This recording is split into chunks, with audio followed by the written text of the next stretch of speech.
আসসালামু আলাইকুম everyone, welcome back to my another blog. অনেকদিন পরে আজকে বাইরে বের হয়েছি এবং নদীর পাড়ে এসেছি। আসার পরে আসলে খুব ভালো লাগতেছিল। নদীতে প্রচুর পরিমাণে ঢেউ ছিল, আর এখানে এত পরিমাণে বাতাস, মনে হচ্ছে আমাকে উড়িয়ে নিয়ে চলে যাবে এরকম।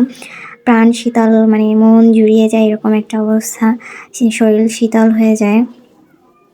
তো এখানে আসার পরে আমি এখানে একটা ছোট ফুচকা দেখলাম, এর জন্য ভাবলাম একটু টেস্ট করেই দেখি কেমন খেতে। যদিও এখানে আমার আসলে খাওয়া হয় না তেমন একটা। তো আমি বসে বসে অপেক্ষা করতেছিলাম ফুচকার জন্য, আর সেই সময় মানে এত বাতাস ছিল বলার বাইরে। আমি বাতাসে প্রেমে পড়ে গেছি। নদীর পাড়ে এত সুন্দর বাতাস যা বলার বাইরে। আমি অনেক দিন পরে বাইরে বের হয়েছি এবং আমার বের হয়ে আজকে আসলেই খুব ভালো লাগেছে। যাই হোক, এরপরে আমাদের ছোট ফুচকা দিয়েছে, দেওয়ার পরে আমি ওটা টেস্ট করে দেখলাম। মানে টেস্টলেস, একদমই ভালো লাগেনি আমার কাছে।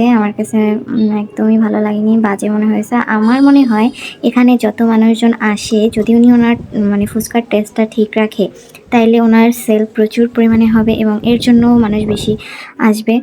তো যাই হোক, এখানে গ্রামের মানুষজন তো এরকমই বুঝো, এরা ওরকম টেস্টের দিকে অতটা গুরুত্ব দেয় না, এদের শুধু সেল হলেই হয় এই টাইপের।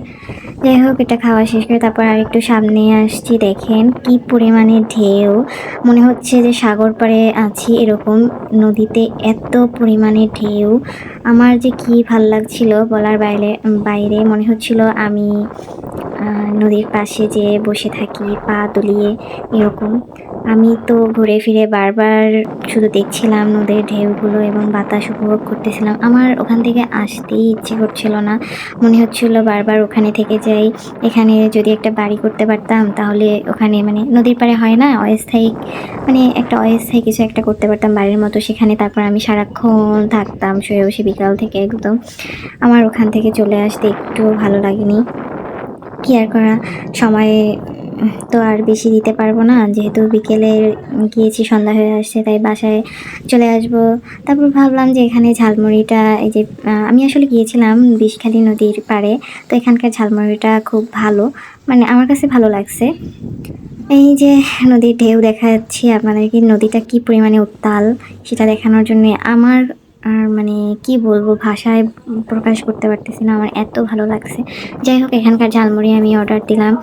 তো এরপরে ঝালমুড়ি খেয়ে দিয়ে তারপরে বাসায় চলে আসছি। আর ঝালমুড়ি খেতে খেতে তখনই ওর বন্ধুর সাথে দেখা হয়ে গেল। তো সে আসার পরে তার সাথে একটু সাক্ষাৎ হলো, তার সাথে কথা বলে তারপরে আমরা চলে আসছি। যে ওয়েদার খুব ভালো ছিল, তাই তারাও নদীর পাড়ে আসছে এবং তাদের সাথে সাক্ষাৎ হয়ে আমাদেরও খুব ভালো লেগেছে। অ্যান্ড ওই যে একটা ছোট্ট ট্রলার দেখা যাচ্ছে, ট্রলারটা আসলে ইঞ্জিন না, মানে ছেড়ে দিয়েছিল। যেহেতু হয় না এরকম যে স্রোত এত বেশি এবং বাতাস এতটাই বেশি যে বলার বাইরে। তো এইরকম অবস্থায় যদি ট্রলার এরকম ছেড়ে দেয় না, সে তার আপন গতিতে চলতেই থাকে। এটার মজা আসলে অন্যরকম, এটা যে বা যারা চড়েছে তারাই বুঝবে এর মজা। And thank you for watching my video. আজকে এই পর্যন্তই, আল্লাহ হাফিজ।